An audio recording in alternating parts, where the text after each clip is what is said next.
Hey guys, it's me Alicia. Welcome back to my channel. Today we are going to be making zeppole. Okay, let's get started. So first we're going to make our show pastry, and you're going to start with a saucepan on medium heat, and you're going to toss in half a cup of butter, 1 cup of water, 1.5 teaspoons of sugar, and mix until it comes to a boil. Once it comes to a boil, you're going to add in a cup of flour and mix it until it's combined. This should take you roughly 5 minutes. It's definitely a good shoulder workout, so keep in mind you're gonna break a little bit of a sweat. Also, I recommend using a wooden spoon as it gets pretty thick.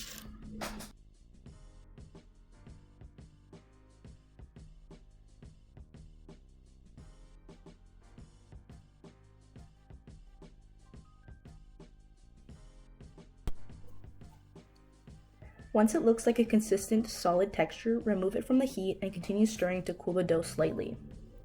Next, you're going to take 4 eggs, but add 1 at a time. And once all your eggs are mixed in, the batter should look smooth and satiny like this. Okay, so here I have my piping bag and my piping tip. I believe it is this Wilton 6B, and I'm just going to show you how I fill my piping bags. Using a cup is just less messy, I find. Also, I just want to point out that you don't need these piping bags. You can just use a Ziploc bag and cut a hole in it, but the piping tips are definitely more convenient, I find, just because they give you a better texture and they look nicer.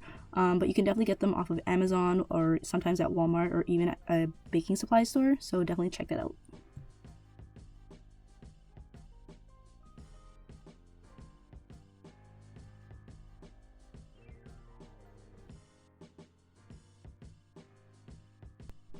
Okay, so now you can start piping. Here I have a baking sheet lined with parchment paper. I also have a silicone mat that I use, but the parchment paper works perfectly fine. And when you're piping, you want to make sure you leave a hole in the center of the pastry, which is going to allow you to have space for when you're doing your filling. And keep in mind, these puff pastries will rise in the oven, so space them out accordingly. Okay, so while your puffs are baking in the oven, go ahead and start your filling. In a medium saucepan, add in 2 egg yolks, half a cup of sugar, 2¼ tablespoons of cornstarch, a pinch of salt, a teaspoon of vanilla extract, and then mix it up with a whisk until it's combined. While still mixing, add in 2/3 of a cup of warm milk and have your burner on low heat. Continue whisking and gradually increase the heat, and you're going to notice your mixture is going to thicken, which is exactly what you want. And once it looks kind of like a yogurt consistency, you can turn off the heat and continue to stir it so it cools. So by now your puffs should be done. So what I did was, instead of taking them out right away, leave them in the oven, but make sure you turn it off, obviously. Using a spoon, just keep the door slightly open. This is going to allow them to cool slowly without them collapsing. Plus, they'll stay nice and warm.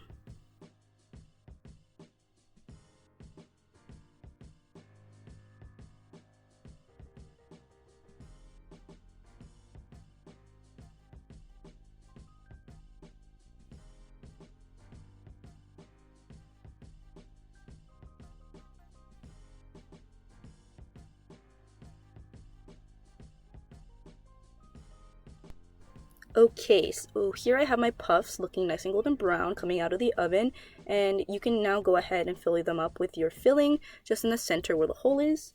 And typically traditional zeppole have a whipping cream in the middle and they're cut in half, but you can definitely do that on your own if you want. I made another batch using that version and I made a TikTok on it. I will post it on my Instagram page, so definitely check that out. So once you've filled all your puffs with your filling, you can now dust them off with some powdered sugar. Now you can add your cherries. Unfortunately, I had these ones, but typically you want to use Fabbri cherries, which are more of a plum color, but yeah, use what you have.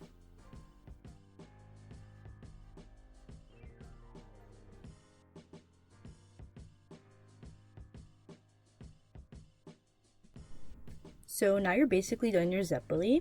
If you're gonna store these, they can be refrigerated for up to 3 days. And yeah, so on that note, thanks so much for watching. Make sure you give this a thumbs up and click that subscribe button if you want. That would be great.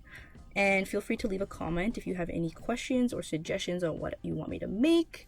But yeah, stay safe guys, stay healthy. See you next time.